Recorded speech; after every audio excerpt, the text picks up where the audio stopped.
തീയക്ഷേമ സഭയ്ക്കെതിരെ വ്യാജപ്രചാരണം നടത്തുന്നതിനെതിരെ തീയക്ഷേമ സഭ മല്ലിയോട്ട് മേഖലാ കമ്മിറ്റി വിശദീകരണ യോഗം സംഘടിപ്പിച്ചു. യോഗം തീയക്ഷേമ സഭ സംസ്ഥാന ജനറൽ സെക്രട്ടറി വിനോദൻ തുരുത്തി ഉദ്ഘാടനം ചെയ്തു. പല പ്രശ്നങ്ങളുണ്ടാക്കി നമ്മളൊക്കെ ഇതിനെതിരാണ് എന്ന് വരുത്തി തീർത്തുകൊണ്ട്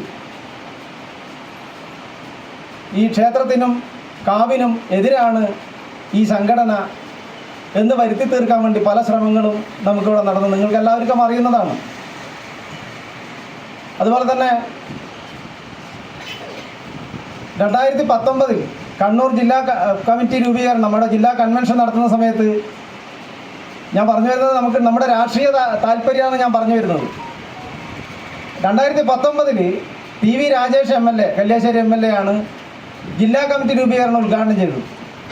അവിടെ നമ്മുടെ ആരാധ്യനായ മല്യോട്ടച്ഛൻ അന്ന് അവിടെ ഭദ്രദീപം കൊളുത്തിയിരുന്നു. നമ്മൾ അന്നും പറയുന്നുണ്ട്, 2019 നീലീശ്വരം വെച്ച് രൂപീകരിച്ച സംഘടന അന്നും ഇന്നും എന്നും പറയുന്നതാണ്, നമ്മൾ വിശ്വസിക്കുന്ന പാർട്ടിയുടെ കൊടി നമുക്ക് പിടിക്കാം. അത് ഉയർത്തി പിടിച്ചോ, അത് താഴ്ത്തി പിടിക്കണ്ട. പക്ഷേ സമുദായത്തിൻ്റെ കാര്യം വരുമ്പോൾ നമ്മളെല്ലാം ഒറ്റക്കെട്ടായിരിക്കണം. കാരണം ഇന്ന് നമ്മുടെ കേരളത്തിൽ നടക്കുന്നത് സാമുദായികമായിട്ടുള്ള ആനുകൂല്യങ്ങളും സംവരണങ്ങളൊക്കെ ഇങ്ങനെ വാരിക്കോരി കൊടുക്കുന്നൊരവസ്ഥയുള്ളത്. അത് തീയ സമുദായം സംഘടിക്കുമ്പോഴും അവരാവശ്യങ്ങൾ ഉന്നയിക്കുമ്പോഴും ഒരു പ്രത്യേക രീതിയിലാണ് സമുദായത്തോട് പെരുമാറുന്നത്. തീയക്ഷേമ സഭയ്ക്കെതിരെ സംഘടനയിൽ പ്രാഥമിക അംഗത്വം പോലും ഇല്ലാത്ത വ്യക്തികളെ പങ്കെടുപ്പിച്ച് വാസ്തവ വിരുദ്ധമായ കാര്യങ്ങൾ പ്രചരിപ്പിക്കുകയാണെന്നും ചിലരുടെ രാഷ്ട്രീയ ഗൂഢാലോചനയുടെ ഭാഗമായിട്ടാണ് ഇത്തരത്തിൽ ഒരു പത്രസമ്മേളനം വിളിച്ചു ചേർത്തതെന്നും സംഘടന ആരോപിച്ചു. കുഞ്ഞിമംഗലത്ത് തീയക്ഷേമ സഭയ്ക്കെതിരെ വ്യാജ പ്രചരണങ്ങൾ നടത്തിയും മറ്റും സംഘടനയെ തകർക്കാനുള്ള ശ്രമങ്ങൾ തുടർച്ചയായി നടന്നുകൊണ്ടിരിക്കുകയാണ്. അതിനെയെല്ലാം അതിജീവിച്ച് തന്നെയാണ് സംഘടന വളർന്നു വന്നത്.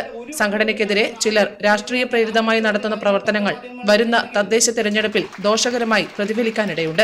അതിൽ വിറളി പൂണ്ടാണ് ഇത്തരം വ്യാജ ആരോപണങ്ങൾ സംഘടനയ്ക്കെതിരെ പടച്ചുവിടുന്നതെന്നും ഇത് സംഘടനയെ ഒരു തരത്തിലും ബാധിച്ചിട്ടില്ലെന്നും വിശദീകരണ യോഗത്തിൽ നേതാക്കൾ വ്യക്തമാക്കി. യോഗത്തിൽ തീയക്ഷേമ സഭ കണ്ണൂർ ജില്ലാ സെക്രട്ടറി അജയൻ മത്യാരി അധ്യക്ഷത വഹിച്ചു. മേഖലാ secretary Krishnan Kavinarikath, PV Anurag, K Pavithran എന്നിവർ സംസാരിച്ചു. Network news, Pilathara.